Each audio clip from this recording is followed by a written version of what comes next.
Bismillahirrahmanirrahim. Halo everyone. Di sini saya akan menjelaskan mengenai siklus akuntansi perusahaan dagang.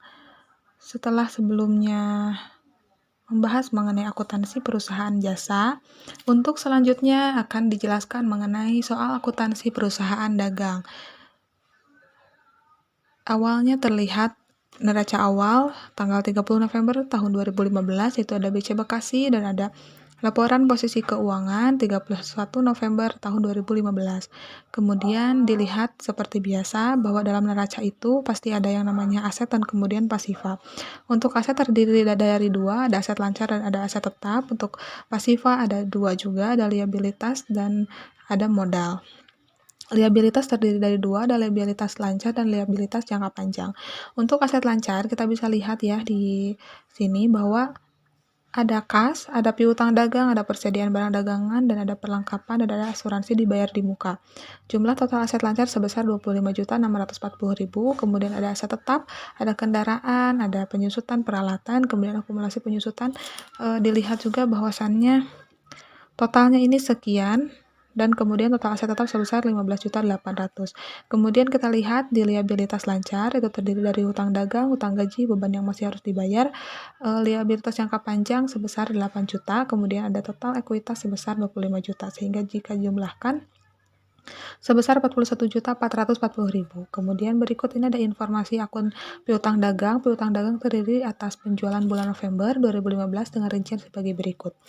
Ada Nyonya Melinda dan Nyonya Aisyah. Mereka melakukan piutang sebesar tanggal 20 November dan tanggal 24 November. Jumlahnya adalah sebesar 816.000 dan sebesar 4.051.200. Kemudian dengan termin 2/10 N/30, artinya adalah diberikan diskon sebesar 2% apabila membayar dalam jangka waktu 10 hari, dalam jangka waktu 30 hari. Kemudian di sini ada persediaan barang dagangan. Berikut ini adalah daftar persediaan barang dagangan, ada nama, unit, ada jumlah, dan kemudian ada total. Di sini ada total dari semua unit itu ada 118, kemudian total untuk jumlah keseluruhan adalah 6.045.000. Kemudian setelah itu ada asuransi dibayar di muka, di mana ada di sini bangunan dan isi, tanggalnya 1 Januari dan dalam jangka waktu 2 tahun, kemudian preminya 3 juta, saldo preminya itu adalah sebesar 2 juta. Kemudian ada aset tetap itu ada kendaraan dan peralatan, diperolehnya itu tanggal 1 Januari 2013 dan 1 Februari 2013, jumlahnya itu adalah 15 juta dan 9 juta, kemudian ada neraca saldonya 3 juta, masa manfaatnya itu 10 juta, 10 tahun, dan peralatan 6 tahun, metode depresiasinya itu adalah 600, kita bisa dilihat di sini. Bahwasanya tadi memang kendaraannya itu 15 juta dan peralatan 9 juta. Kalau di sini diperolehnya itu pada bulan Januari 2013 dan pada bulan Februari 2013.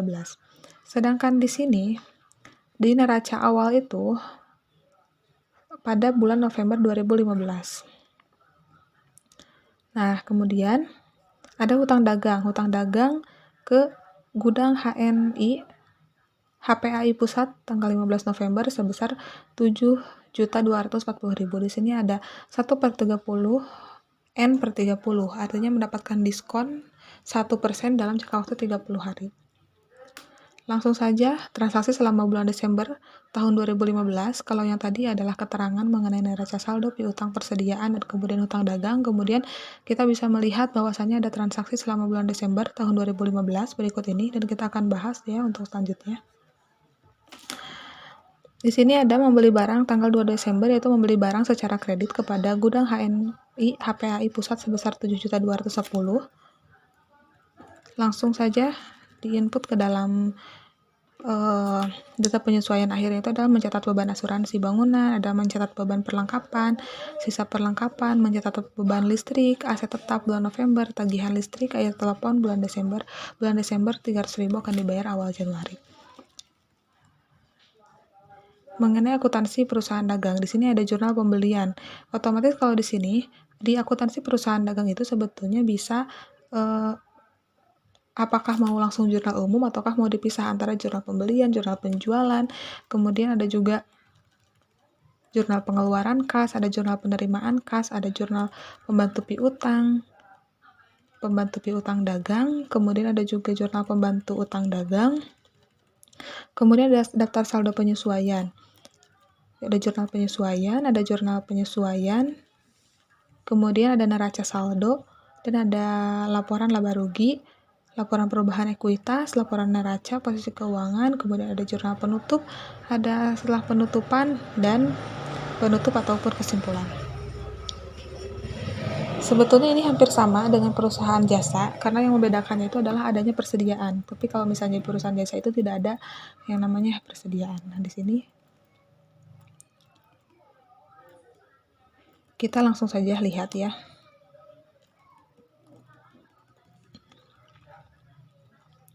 Yaitu membeli barang secara kredit kepada gudang HNI HPAI Pusat sebesar 7.210.000. Oleh karena itu ini masuk ke dalam jurnal pembelian. Di sini langsung ada kolomnya untuk jurnal pembelian. Gudang HNPAI Pusat sebesar 7.200.000, maka persediaan 7.210.000 dan kemudian ada hutang dagang sebesar 7.210.000 karena ini dibelinya secara kredit.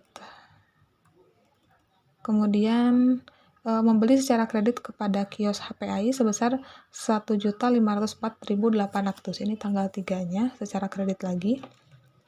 Maka langsung dicatat kepada jurnal pembeliannya itu adalah kios HPAI sebesar 2.360.000. Tanggal 2.360.000. Kalau di sini kan ini tanggal 1.500.000 ya. 1.500.000 otomatis yang dicatatnya itu ini. Ini kebalik, jadi seharusnya ini yang dicatatnya 1.520.000 tanggal 3 itu. Kemudian di sini ada lagi transaksi pembelian tanggal 10. Nah, kalau ini 3.286.800. Kalau di sini itu sebesar 2.360.000. Ini ada kekeliruan tapi emang typo saja gitu. Harusnya sesuai ya. Nah, kemudian ada lagi membeli, yaitu membeli barang HNPAI tanggal 15 sebesar 9.900.000. Ini kita langsung masukkan saja ke jurnal pembelian sebesar 9.900.000 dengan keterangannya itu adalah persediaan dan hutang dagang. Kemudian ada lagi tanggal 20 membeli barang secara kredit kepada kios HPAI sebesar 2.336.400. Di sini bisa dilihat bahwasannya kios HPAI 2 juta ditambah 2.300. Ini harusnya itu jumlahnya itu 2.336.400.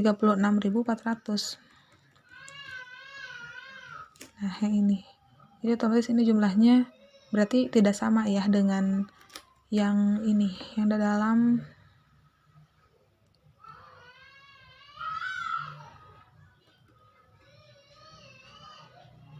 di dalam jurnal pembeli, yang ada di transaksi, di bukti transaksi. Jadi intinya ketika perusahaan itu membeli secara kredit, maka langsung diinput saja ke jurnal pembelian, tapi jurnal pembelian itu khusus untuk kredit, karena jurnal pembelian itu emang khusus untuk kredit. Kalau misalnya jurnal pembelian secara tunai itu masuknya itu ke jurnal pengeluaran kas dan akan kita bahas nanti berikutnya. Jadi untuk siklus akuntansi perusahaan dagang kita awali terlebih dahulu dengan membuat jurnal. Ada jurnal pembelian, jurnal penjualan, jurnal pemasukan, penerimaan kas, dan juga jurnal pengeluaran kas. Dan untuk hari ini yang dibahas itu mengenai jurnal pembelian. Jadi untuk jurnal pembelian yang dibeli secara kredit, di sini bisa yang pertama ada nomor, kemudian ada tanggal, ada nama pemasok, kemudian ada referensi, ada persediaan, dan hutang dagang. Otomatis ketika kita membeli barang secara kredit, maka masuknya itu langsung ke persediaan dan kemudian ke hutang dagang. Kenapa persediaan? Karena emang perusahaan dagang sehingga pembelian barang dagangan itu langsung masuknya itu ke dalam persediaan. Oke, mungkin hanya itu yang dapat disampaikan untuk hari ini.